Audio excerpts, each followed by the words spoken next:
sejarah tidak hanya mencatat keberhasilan, tetapi juga konflik yang menyertainya. Dalam perjalanan peradaban Islam, masa kepemimpinan Utsman bin Affan menjadi salah satu periode paling kompleks. Di satu sisi, ia membawa kemajuan besar melalui ekspansi wilayah dan kebijakan strategis. Namun di sisi yang lain, kebijakan-kebijakannya juga memunculkan kritik dan berbagai ketegangan sosial. Lalu, bagaimana dinamika ijtihad dan pemerintahan pada masa itu? Dan apa yang menyebabkan akhir tragis dari masa kepemimpinan Utsman bin Affan? Utsman bin Affan lahir pada tahun 579 Masehi di Taif. Dari keluarga terpandang, Bani Umayyah, ia dikenal sebagai pedang sukses yang jujur dan dermawan. Ia memeluk Islam melalui Abu Bakar Asy-Shiddiq dan menjadi salah satu sahabat dekat Nabi Muhammad SAW. Utsman memiliki karakter yang lembut, pemalu, dan menghindari konflik. Ia lebih mengutamakan pendekatan damai dibandingkan konfrontasi. Karakter ini berbeda dengan gaya kepemimpinan Umar bin Khattab yang tegas dan disiplin. Dan perbedaan ini sangat mempengaruhi dinamika pemerintahnya.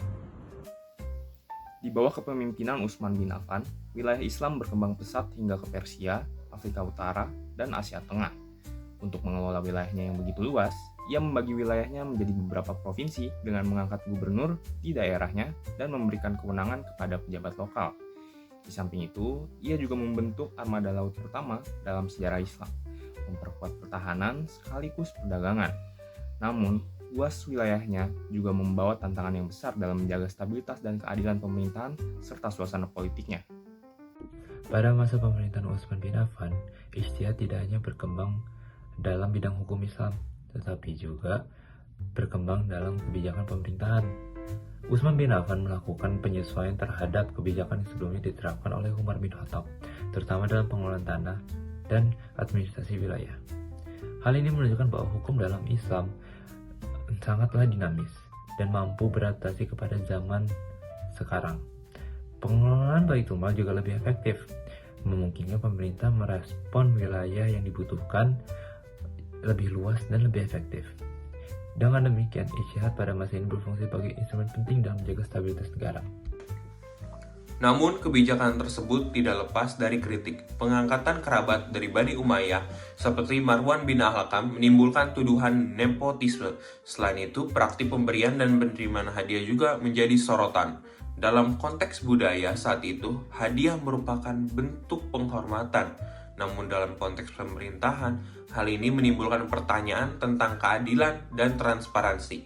Perbedaan pandangan ini kemudian memicu ketegangan di masyarakat. Dengan berbagai gejolakan itu, Utsman bin Affan membuat satu keputusan yang paling besar, yaitu kodifikasi Al-Quran.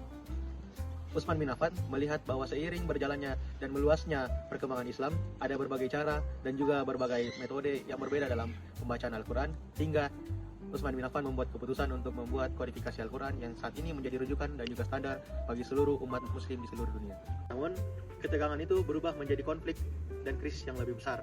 Berbagai kelompok mulai dari Mesir, Kufah, dan juga Basrah datang ke Madinah untuk mengepung rumah dari sang khalifah. Rumah itu dikepung selama berminggu-minggu, namun khalifah memilih untuk diam karena demi untuk menghindari pertumpahan darah sesama muslim. Kelompok-kelompok tersebut menuntut perubahan atas kebijakan yang dilakukan oleh Utsman bin Affan. Namun, kebijakan yang dilakukan oleh Utsman bin Affan yaitu berdiam diri saja demi menghindari pertempuran antar sesama muslim justru menjadi akhir yang tragis bagi diri seorang khalifah. Utsman bin Affan dikepung dan dibunuh pada saat ia sedang membaca Al-Quran pada tahun 656 Masehi. Peristiwa tersebut menjadi awal bagi kehancuran dan juga konflik besar antar sesama muslim.